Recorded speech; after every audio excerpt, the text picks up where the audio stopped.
Good morning, or afternoon, or evening. Hello, how are you today? Great to see you.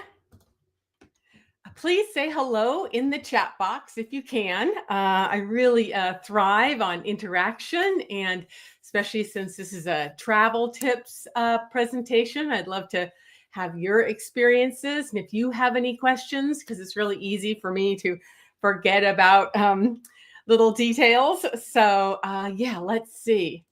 See if I can decide which of these layouts I like the best.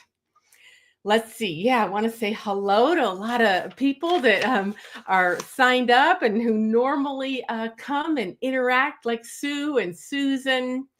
Oh, I'm glad to see Susan's going bird watching in Costa Rica in March. Do you have any advice on the best way to carry binoculars and a bridge camera? I'm sorry, I don't know what a bridge camera is. Um, so yeah, sorry, I don't know what that is, but yeah, it can get pretty easy to get too many things hanging all over you. And I usually carry my binoculars on the side instead of in one of those doodads where you go like this. Mine is just kind of on the side with my purse on the other side. Anyway, hello, Vicky from Vancouver. You're hoping to go to Peru next year. Oh, I love Peru. I've been from the coast up to the Andes and Machu Picchu and Cusco and all over the place. Wonderful. And yes, Susan, yeah, wonderful that you're going to Costa Rica. I've been there about 4 times, I believe. Okay, so let's get started. And Dorothea, you're going to Costa Rica again. Well, wonderful. On a watercolor sketching trip. Oh, fun, fun, fun. Yeah, wonderful. So I have led those kind of trips before too, but I think my friend Mindy is leading that trip, if I'm not mistaken. Are you, Dorothea, are you going with Mindy? Yeah. Okay, great. And Susan says a bridge camera is smaller than a regular digital camera. Okay, great. Well, it's always good to have various like fanny packs and things like that to help you carry things. Great. Oh, Dorothea, yeah, you're going with Mindy. She is amazing. You will have such a great time, and you're going to go to a lot of the places that I've led people on my trips, including the Toucan Rescue Ranch, which you will just love. Okay, so let's get started here, actually. So yeah, what we're going to cover in this presentation. So some of my top tips and mistakes for international travel. Things that I really didn't take my own advice as a seasoned traveler. Now, most of you folks that are watching have been following me for a long time, and I feel like you're friends like Sue. And so, you know, I'm going to be a little vulnerable in this presentation, saying some things I normally wouldn't maybe say to the whole public, the whole world. But I really love for you guys to learn from my mistakes. No matter how many times you've traveled, you can still learn and take notes for the next time you travel. Okay, great. Yeah, I love people chatting in the chat box. Thank you so much. And so, yeah, every time I go on a trip, I update my travel course. And so at the end, I'm going to tell you about my course. And so, yeah, that's called Travel Like a Pro. And so we'll talk about that later. Yeah, so anyway, here's Panama. Basically, it's the very southernmost country in Central America. And of course, it's the narrowest country where the Panama Canal was created, which was an amazing feat of engineering. And then, so it's just northwest of Colombia and just south of Costa Rica. So it's very similar to both of those in some ways. It's very mountainous. There's a beautiful mountain range that goes through the center. There's lots of lakes, and of course the canal here. Panama City is a very beautiful modern city with skyscrapers. You'd think you were in New York City, really. And then it's got beautiful coastal areas too. And where I was mainly Panama City area and at the Smithsonian Tropical Research Institute up here. And then I was in the high country, the cloud forests over here, where I taught a workshop and attended a workshop. And then I was down on the coast most of the time. So anyway, that's where we're going. All right. And so, I thought I would have to show you this. So when you think of the tropics, you think of sloths often, and this is a very cute sloth. Let me just show you this super quickly. This video was taken by my friend Charlotte, who was actually one of my students here online, who became a real life friend. And she took this wonderful picture of this sloth. And Dorothy, you guys will see sloths close up at the Toucan Rescue Ranch and get to sketch those. So I'm really excited for you. And so, yeah, this is a really neat view of this sloth actually eating some berries. Okay, so anyway, wouldn't be a trip complete to the neotropics if we didn't go there. So anyway, the reason I was in Panama was working for this group called Eco Stories, ecostoriespanama.com. And they were a new conservation group. And I'll talk a lot more about that in another program, but just wanted to mention, what was the instigation for doing today's talks on mistakes and tips is this trip I took for 10 weeks. I was there teaching kids of all ages, from preschoolers like this adorable little girl, to middle schoolers, and we were teaching in nature sketching and journaling as a way to really learn more about their environment and to appreciate the wildlife. I was teaching middle schoolers and high schoolers, and some of these kids were also expat kids that lived there. And working with a turtle rescue foundation where we were sketching here. And then I taught a class on sketching heliconias. I taught some classes at the Smithsonian Tropical Research Institute, and also taught a class up in the cloud forest on really cool exotic mushrooms.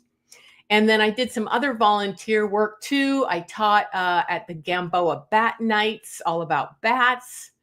And I also did some volunteer work at a spay and neuter clinic where we actually, they spayed and neutered, I think, almost 200 dogs and cats in one 10-hour period, which was just an amazing thing to watch and be part of.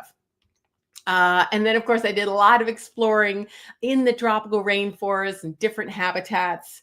And again, I'll talk more about that in a virtual sketching tour I'll do as part of my Travel Like a Pro course. If you do join that, you'll get to see that. Okay, so anyway, you came here specifically to learn tips and mistakes. Because again, some of you folks who may be going to like Costa Rica or Peru, in the chat box there, you might be interested in learning some of my tricks, tips, and mistakes. Again, I'm being really vulnerable here and telling you everything I know and learned. Okay, so first, health-wise. Okay, so before I left, I actually had my crown fall out. So I had a crown in the back of my mouth fall out, and I had to deal with that right before I left. And I probably should have scheduled that a lot sooner beforehand, because it was not only stressful, because who likes going to the dentist, but it was also quite expensive, and it took money away from my bucket of money I wanted to use for this trip. And again, I was there for 10 weeks. So I really needed to save some money. So anyway, think about that. Make sure, before you go traveling, you're really healthy and you've gone to the doctor and gotten all your travel shots and checked out your eyes and teeth and everything. Now, lots of foreign countries have a lot better healthcare systems than we think they do. And many of them are cheaper and just as high quality. But again, it takes time out of your vacation if you do have to go to get something taken care of. So that was one of my emergencies. And then luggage and packing. People always have lots of questions about that. And it's one of the big things you want to think about. Here's sort of my setup. This is my roller bag and some of my stuff sacks. So I like to be super well organized. When I can, I like to travel with just carry on because it saves so much time and money and it saves your back. But a lot of times when I'm traveling because I am teaching or, working at conferences or festivals, doing presentations. So I'm often bringing a lot more things, especially, art supplies and that kind of thing. So, we often overpack and we often want to fill whatever luggage we have, no matter how big it is, we want to fill it to the brim. And so it's good to try to stay small. A lot of us carry too many things as emotionally, like an emotional safety net. And you realize there's a lot of things you really don't need. So here's me with my the scream face, thinking about what I'm taking and trying to weigh it all. And so, you want to kind of focus on things you're going to use every day. Like I was going to pack the snorkel gear. But I realized I really didn't need that because I was going snorkeling, but I easily could get that there. Now, I did bring one of those like scuba suits that's more like a rash guard. And I get those. I bought that because I often attract jellyfish for some reason. But then I ended up not using it. I'll tell you about that a little bit more in a minute. Also, I really like to save room. I suggest you to save room in your luggage for bringing things to help the local communities. There's a wonderful organization called Pack for a Purpose, and you can search all over the world for different organizations that might need something. Like Dorothea, again, if you're going to Costa Rica, you're going to the Toucan Rescue Ranch, you might be able to bring some veterinary supplies that they either can't have or can't afford to get. So I really like to leave room in my pack for things to bring for charity, as well as things to bring back. Because most of the time, you want to have some room for gifts. Now, clothing generally takes up a lot of space, usually too much space. Again, people are kind of packing for, just in case scenarios and not everyday scenarios. And it does get a little challenging if you're going to be in a lot of different climates. So especially in the tropics, people think, oh, I'm going to be at the beach with a bathing suit and shorts the whole time. But, often when you're traveling like I do, I might be spending some of my time in the lowlands where I'm just wearing a shirt, light clothes, or going up into the highlands or the rainforests where it's raining constantly. And in fact, just recently, they had some pretty devastating floods, of course, part of global climate change, on the coast of Panama. And some people were killed and injured, and they had epic rains, as they did when I was there just a few months ago. So, yeah, you're going to want to bring clothing for each weather situation, like, rain and like heat. But I found that I brought way too much of certain types of clothing, forgetting that I was going to be spending about 8 of my 10 weeks in the lowlands at sea level, where it was sweltering hot and the humidity was really high. So I ended up actually pretty much wearing just one clothing. Where is it? Let's see. Oh, I forgot. I pretty much ended up wearing like this certain shirt and this certain dress like 90% of the time. So I should have probably, really thought about and asked the locals what it was going to be like, because I find heat and humidity really claustrophobic.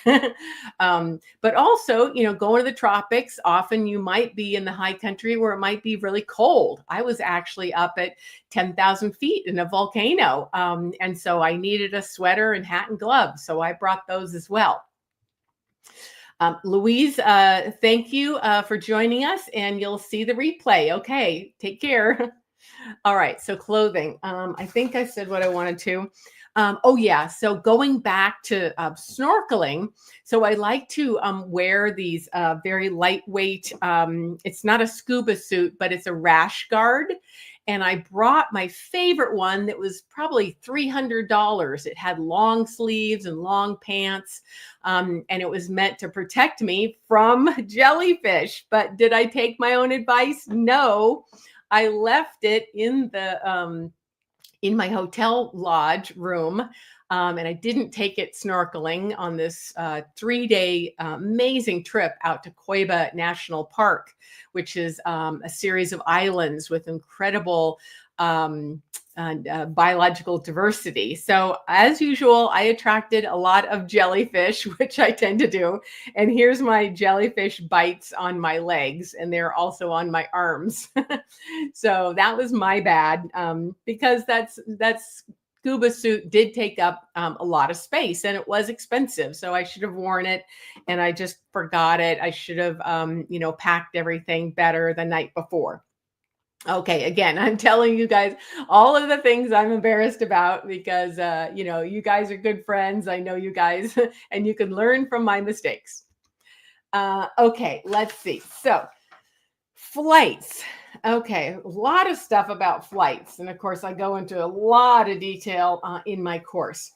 But I did have some issues with flights. Now, my favorite airline is Alaska Airlines, and I really wish they went more places. They don't go much farther. They don't go any farther than Costa Rica and Belize, I think, at this point. So I had to take another airline to Panama, and I wasn't really careful about the kind of ticket I bought because there's different levels of tickets, not only, where you're going to sit, but also how refundable those tickets are, or if you can change your flight. And I bought a ticket that did allow me to change my flight once because I did have some changes in my dates. But then I had to come home a couple weeks early at the end of the trip. So I'd already used up my one flight change, and that change cost me $400. And I've heard of other nightmare scenarios like that as well. Now, that was not on Alaska Airlines. That was on a local Central America airline. And they really took advantage of the fact that I needed to get home quickly and change my flight again. Now, luckily, Alaska Airlines, I had booked that on miles because I have lots of miles and points because of my travel.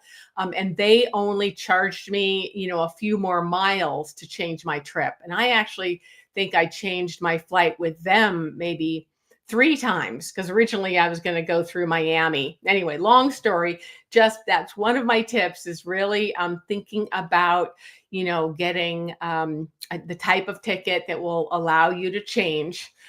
Or insurance. Certain kinds of travel insurance and flight insurance give you that flexibility so that you won't be really screwed by some unscrupulous airlines. And now again, if you want to chat in the chat box and say any of your stories you have related to these mistakes and tips I'm sharing, I'd love to have those. Again, I'd like to have these presentations be interactive. It's much more fun that way for me and for you too, I think. Yes. So what else about flying? Oh, okay. So I thought I would show you this. This is a really cool video. I've sped it up a bit. This is a video of me taking off from an airport in the north, and you can see how beautiful the coastal area is. These beautiful wetlands and lagoons that are, some of them are pretty well protected. And then this was a special plane where you could see the wheels coming down, and then here I am landing in Panama City. And like I said, this is a very beautiful modern city. It's got lots of museums and parks, and the Bio Museo that talks all about the biological diversity of the country. Hello, Emily. Great. Just saying hi. Thank you. Thank you. Yeah. So this was an interesting plane where you actually it's an old-fashioned plane. I forgot the name of it, but you're actually sitting below where the wheels come out of the fuselage or whatever it's called, instead of above. And it was really crazy, really cool. Okay, anyway, this is not a picture of me, but this was to um, remind me of another thing about flights. So I had actually paid to upgrade my seat so that I had some more leg room. And I really recommend you do that if you can. Also, well, yeah. So, you shouldn't skimp, especially if you're just going on a trip once a year, or a bucket list trip once in your lifetime. You shouldn't skimp on spending, 50 or 100 more dollars to have some more leg room. And Oh, Emily, you said you just flew over my neighborhood. Oh, wow. Oh, yes, I remember you. Wonderful. From Stry. Great. Cool. Yeah. Okay. So anyway, so I paid to have extra leg room, especially because this was an overnight flight. And usually I don't like those flights, but I, for some reason, thought I could actually sleep.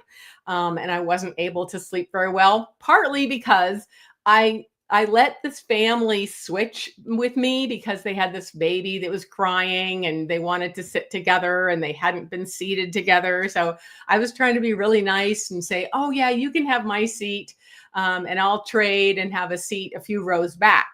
Well, later on, I realized that I had traded them for just a regular economy seat with hardly any leg room or ability to, rest your head on the little tray thing at night. So I was really bummed about that. But I think maybe it was worth it because this family had this baby that probably would have been really crying a lot more, and they would have had to be walking back and forth between the two rows that they were sat in. So maybe it kept the baby quieter and let me have a better flight. But that was a mistake. I've never done that before. That was the first time I'd done that mistake. So just kind of think of you don't do things quickly. Don't make quick decisions just on a whim. Think about the consequences. Okay, Emily, got to go. Happy holidays. Thanks.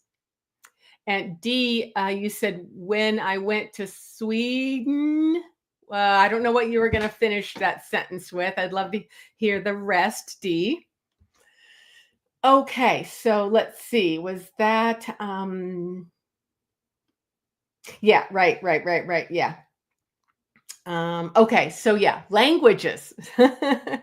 Languages. So now some countries like Panama have a pretty big influence from the United States because of the Panama Canal and the railroad, and just all the shipping and everything. So there are a lot of people that speak English. So it makes it a lot easier, but it doesn't help you with improving your Spanish or any country you go to. I feel embarrassed because I go to so many places where everybody has really tried, especially the bird watching guides and the people at the lodges have tried to learn our language, which is a lot harder than Spanish. And so it's hard to practice the language. It's really easy to get lazy. Um, and so, I have gone to multiple Spanish speaking countries, and every time I go, I say, I'm really going to practice now. But I think actually speaking the language is the hardest. So I've gotten a lot better of reading and of understanding people, but actually speaking, I'm the most shy, especially when I know those people can speak some part of English. Me encanta aprender idiomas y ahora estoy estudiando español.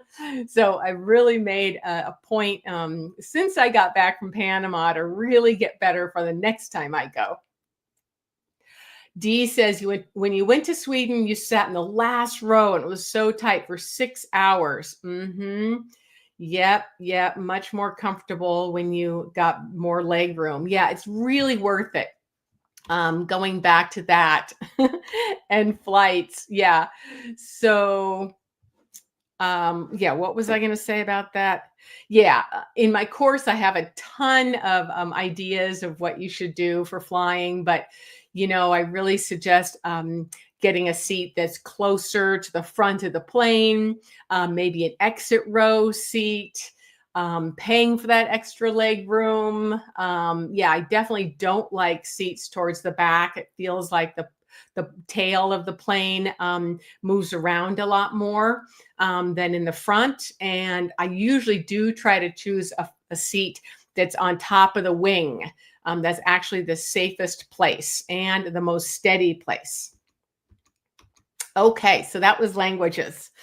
Yeah, is that what all I wanted to say about languages? Yeah. And then journaling. So, oftentimes I do travel because I'm teaching nature sketching and journaling and working with educators and kids. But sometimes I don't do enough on my own. So I didn't do enough. I just was too busy doing everything else and dealing with the heat and humidity. I didn't have whole lot of energy, and I was already posting a lot of videos on social media and posting things for my online audience like you guys. So I didn't take as much time as I'd like to on my own. Although speaking of Spanish, I did create this Spanish version of my nature journal page recipe handout. And I have that in English inside my travel course, as well as a few of my other online courses. But yeah, basically my sketches and drawings and paintings were all related to what I was teaching, like especially about the tropical flowers. So you may have seen my video on how to draw the beautiful heliconia flowers. So, there's a lot of benefits to journaling. You don't have to draw pretty pictures. You can just do collage or collecting, tickets from museums or stamps or currency for fun. You don't have to draw, but anything like that is going to be a lot more cherished memory than just taking photographs, right, on your cell phone. Okay, currency. Now, I didn't make any mistakes with currency. That was one of my wins. This is some pictures of lots of beautiful currency from different parts of the world. And I do suggest that when you go to a neat place that has beautiful currency, especially the lightweight bills, that you take some of those and bring them back home. Again, you could put those in your travel journal, or you could give those as gifts to friends. And I like to post them on my refrigerator to remind me of places I've been.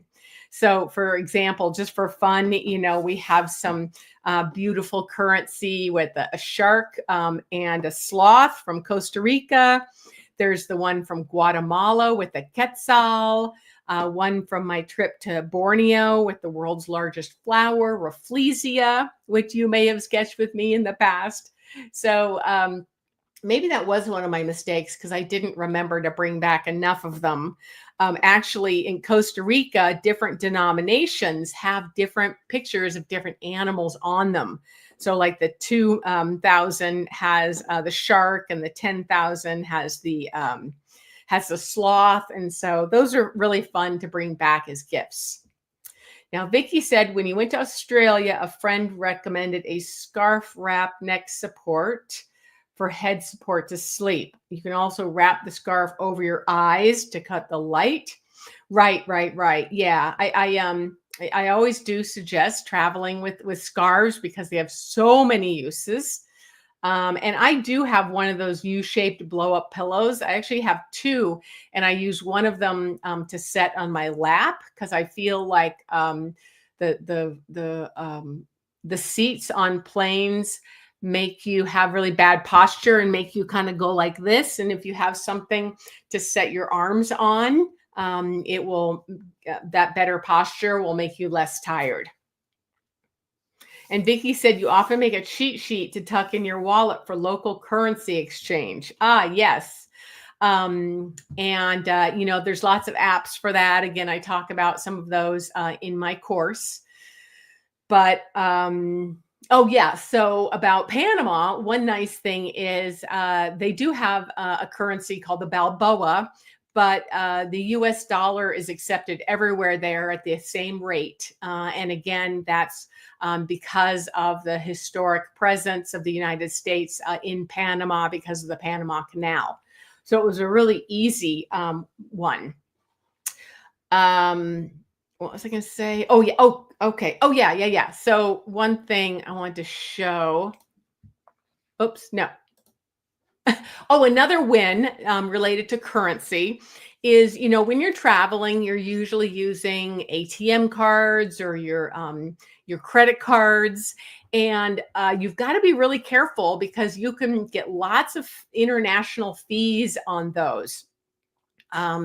So you've got to watch out for that before you go. And it's important to have a lot of different types of money available for you in case of emergency. So not only the local money in cash stashed in different places in your luggage, but also different ways to get money from your credit cards, your bank account. You really want to set all of that up beforehand and notify your banks that you're traveling. But I found this, I have an account with Charles Schwab, and they have a Visa that doesn't charge any international fees. And they're specifically only an online bank. They don't have brick and mortar. So I really enjoyed using this, and it was really easy for me to top this up and put more money on it when I needed it. And everybody accepted it. So I really like having cards with no fees. Okay, I'm seeing if there's anything else in the chat box.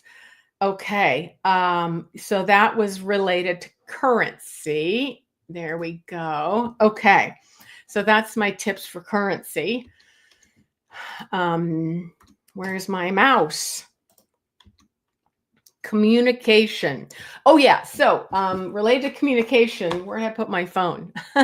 One new thing I discovered this time is often it can be quite expensive to use your same cell phone plan while you're traveling.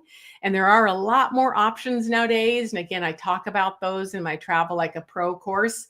But this time I switched over from Verizon, which had a very expensive plan for international travel that usually didn't even get coverage. I switched over to what's called Google Fi. And that's basically where you put a little card inside your phone, or you might have a digital version of that. And it had complete coverage, really good coverage, all the data and phone I wanted all over the country. And it was just for one flat fee, and it was really worth it. So that was one win I had in terms of international communication, as well as communication, in the country. So it's nice to do that. Some people do go to a new country and just get a little card to stick in their phone at the airport, but then that gives you a different phone number, and it's not really convenient. Okay, so let's see. What have I forgotten here? So going back here, sort of my summary for some of my tips. And of course, I go into all of this more in my course. But so we talked about health, making sure you're healthy before you go, like my crown on my teeth, which cost a lot of money and was also time consuming and a little painful. Dealing with flights and making sure you have a comfortable flight and not always just getting the cheapest flight. Luggage, don't pack the kitchen sink and only pack things you're really going to use a lot. And maybe saving room for bringing something for charity, either through that Pack for a Purpose website, or just where you're going, asking what local charities there are and what they might need. And then, yeah, communication. So, thinking beforehand how you're going to communicate in terms of your cell phone and things. Another thing I remembered about communication is just my internal communication in terms of files. I was creating a lot of photos and videos and documents, and I was using Dropbox to back those up. And you should definitely always back up what you're putting on your phone, or even if you bring a laptop, it's really good to back things up online. But I realized I was paying for Dropbox, but I actually already had several other services, including Adobe Creative Cloud and some other things that allowed me to have a lot of files backed up. So I really didn't need to pay extra to have Dropbox. Language, it's really great to try to learn a few phrases. And, of course, we can always use Google Translate nowadays, and apps and things. But there's so many ways to learn languages nowadays, and so many resources online, that there's no excuse for you not to learn some basic things like hola. And then money, thinking about different types of money you want to have, as well as bringing examples of beautiful, interesting currency home as gifts. Insurance is great to have travel insurance. Now, I'm not sure if my travel insurance would have covered the fact that I had to change my flight again. But I'm definitely going to look into that next time. But things always happen when you don't plan for them, right? Kind of like as soon as you take your car to a car wash, it rains, right? So, as soon as you don't get travel insurance, that's when something happens. And then, thinking about emergencies, either before your trip or after. I remember when I went to Costa Rica a couple years ago, my same crown fell out the day before I was leaving. And that was a pain. And then, really doing some sort of journaling. It doesn't have to be pretty pictures. It doesn't even have to be sketches or paintings. It can just be notes. And that's fine. Oh, another thing I forgot to say about luggage is, let me see. I want to make myself a little bigger. So I had this amazing bag from Patagonia, and I love Patagonia. And of course, a lot of people say it's really expensive and they call it Patagucci, but it's super worth it. Not only because their clothes last forever, but because they totally guarantee things. So for example, I had my roller bag, a bigger version of this, but it was, it was a bigger version of this, and the handle broke. The pull-out handle broke.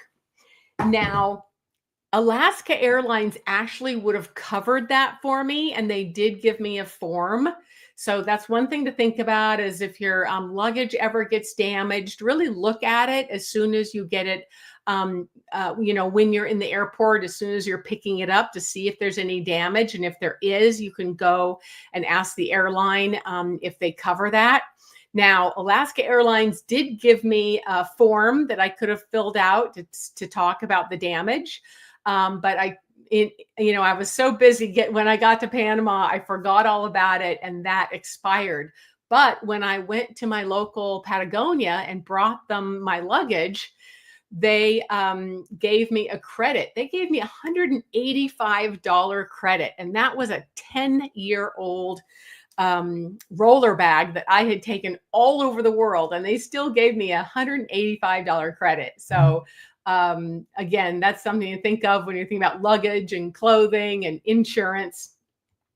Now, speaking of clothes, Dorothea says recommended clothing fiber for quick dry overnight in the tropics. I kind of forget the names of some of those high-tech fibers. I do have those listed in my travel course.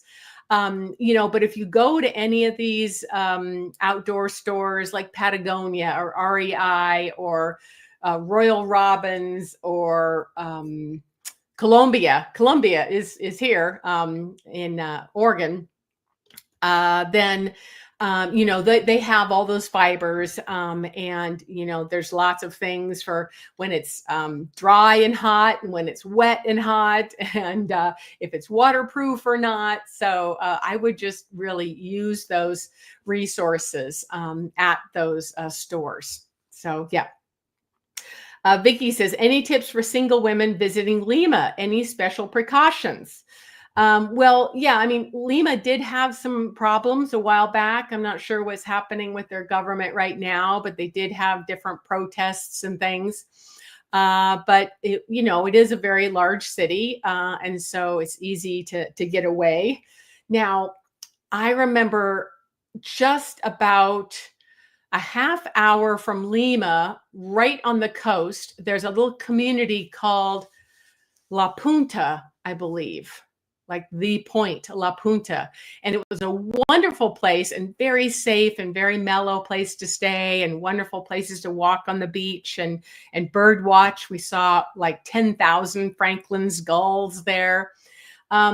But tips for women and travel and big cities, it's kind of the same whether you're in Lima or New York City. You just want to be general precautions about how you're acting, what you're wearing, not being too flashy, being careful, how you carry your luggage and the zippers. And so anyway, there's a lot about that, but it's basically just, common horse sense, really. But anyway, speaking of tips for travel and women, this course I created is called Travel Like a Pro. And I do have the link in the chat box for 30% off. Exclusively for the people watching today or in the replay. And I will send a link to that as well. And you can even give this as a holiday gift. There is a button you can click at checkout to send this course to someone else But I created this because I didn't used to travel alone. I used to have a partner for many, many years. And suddenly I did not. And I didn't want that to be the end of my travel life. And so I learned from my mistakes and I just went for it. And I even traveled during the pandemic. So I wanted to create a course that would give people the skills and the confidence to travel on their own, especially as a woman traveler. And so I've got brand new lessons inside my course. And just like all 21 of my online courses, I try to update them periodically with new information or new workshops. Like next week, I'm doing a workshop on river otters and the weasel family, and people in my mammal class will get that for free. So whenever I update a class and a course and make it larger, that's still all in your course that you can get no matter what. So when you join a course of mine, it's always going to be updated and interesting. Yeah. So I've got lots of quick tip videos that go into a lot of detail about the things we talked about today, but I make them, short and sweet, usually like 30 minutes or less. So on, journaling and flights and health and money and packing and communication and all of those things. And planning and passports and budgeting. And I have lots of very useful downloadable handouts like this epic guide and checklist to prepping and packing for your adventure. And my quick start guide to travel journaling, as well as all of these handouts that relate to everything I suggest to pack. I mean, right down to the smallest toiletries. Again, these are all things I've developed, including this first aid kit, my sample travel budget. These are all things that I have created basically for myself as I've traveled through the world. So, I might as well help other people and not just myself when I'm traveling. And then my course also includes what I call these virtual sketching tours. And I've done one about Ecuador and one about Costa Rica. And I'll be adding one about Panama, probably, especially if I can get some sales today on this course, because these do take me many hours to create. But I think some of you, like Sue, were in my, at least my Ecuador. So if you're planning to go or to Costa Rica, these are great. And so basically what I do is I kind of pretend you're virtually along with me on a trip. And then I show you videos and photos from my trip to help you sketch. And we kind of sketch along together as if we're in the field together. So it's a much cheaper way than actually going someplace with me. And I actually do lead trips. I have led trips to Mexico and Costa Rica and Honduras. Yeah, I'd like to lead a trip to Panama as well. And then my course also includes a 30-minute Zoom call. That's basically a private call that you get with me, either before or after the course. Often it's better if you wait till after you've gone through the course, if you have any additional questions or questions related to an upcoming trip. I haven't been everywhere in the world, but I've been a lot of places. And then I have group calls as well, which is kind of fun, where people get to share some of their recent travel stories or travel mishaps, like some of the mishaps I've shared with you today. And so I'm starting those this year. I'm going to be doing one in January. That's already scheduled. So if you purchase the course, you can just go ahead and sign up for that. And then, so reasons you might trust me as your travel expert. Like I said, I've been a lot of places, probably only, quote unquote, only about 15 countries, although many of those countries I've returned to again and again, especially Mexico and Costa Rica and Italy. I love Italy. So I've traveled a lot.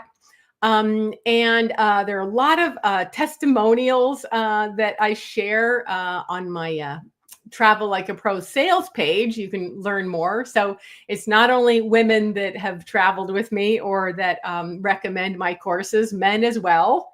I've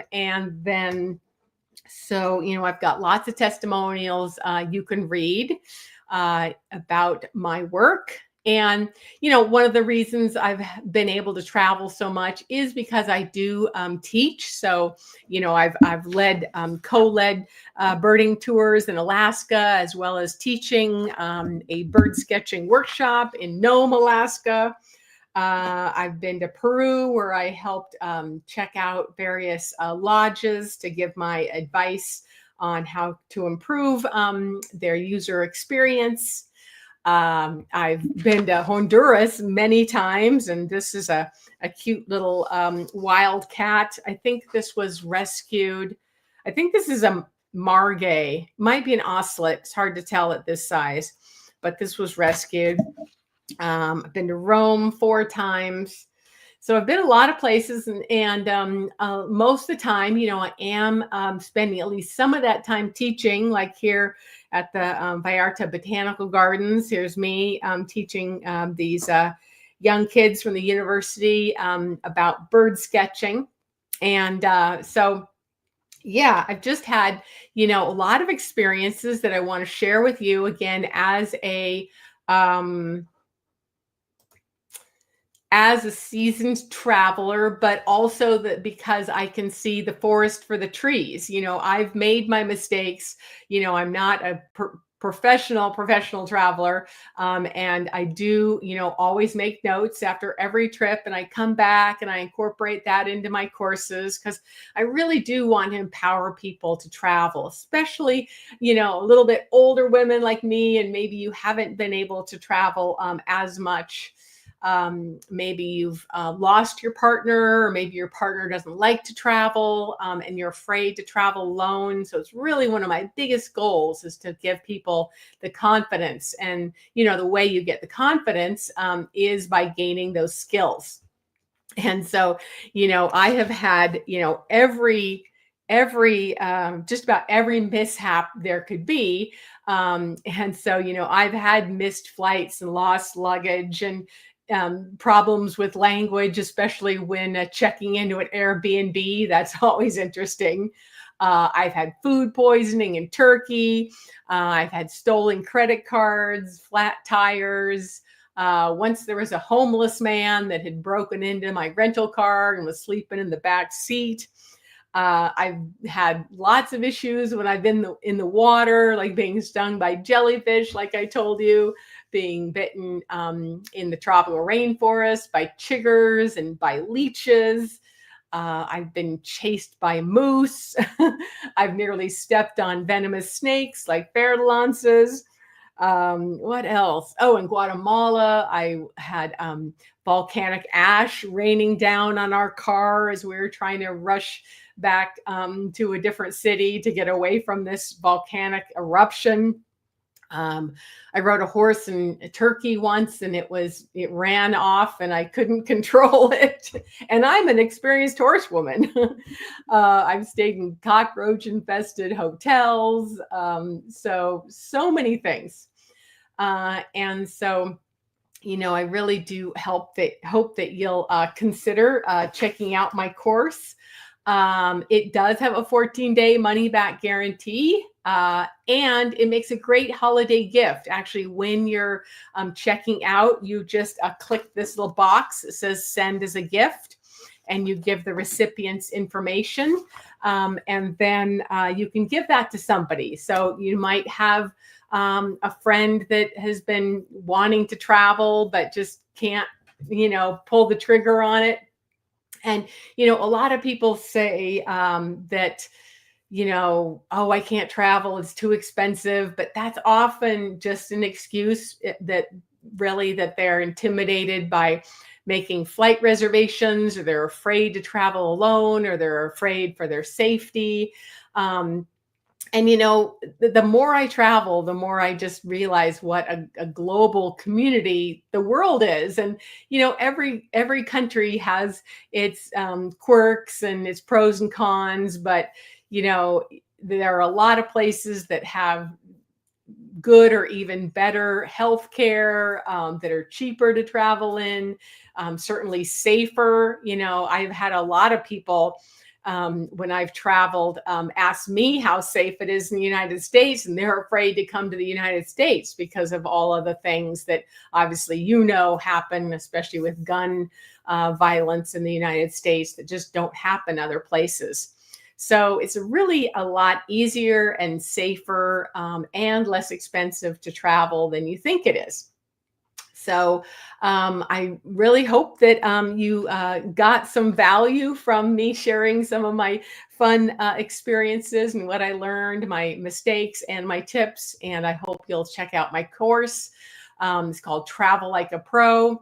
If you can't find it in the link in the chat box, you can always just get a hold of me at hello@christineelder.com, or go to my website at christineelder.com/courses.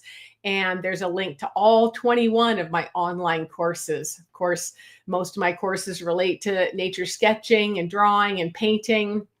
And that's, of course, one of the reasons I travel so much is to teach those things. And so, yeah. Okay, so wonderful to have you guys all here. Thanks for those of you that were active in the chat box. I really appreciate that. Vicki and Dorothea and Dee and Emily and Susanna and Luis, Susan, and all of the other folks watching. I know a lot of people signed up that have been following me for quite a while. And again, part of my Travel Like a Pro course hopefully will be a new virtual sketching tour in Panama. That's mainly if I get some more sales so that I can afford that time, because it really does take me really about a week to put together these workshops, especially the ones where I'm searching for really good videos that I've taken so that you can sketch alongside me.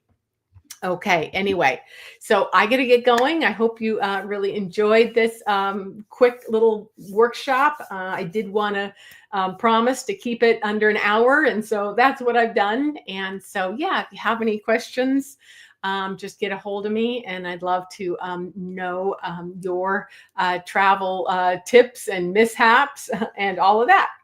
Okay, DV, thank you, and happy holidays. Okay, you too. Okay, bye bye, everybody.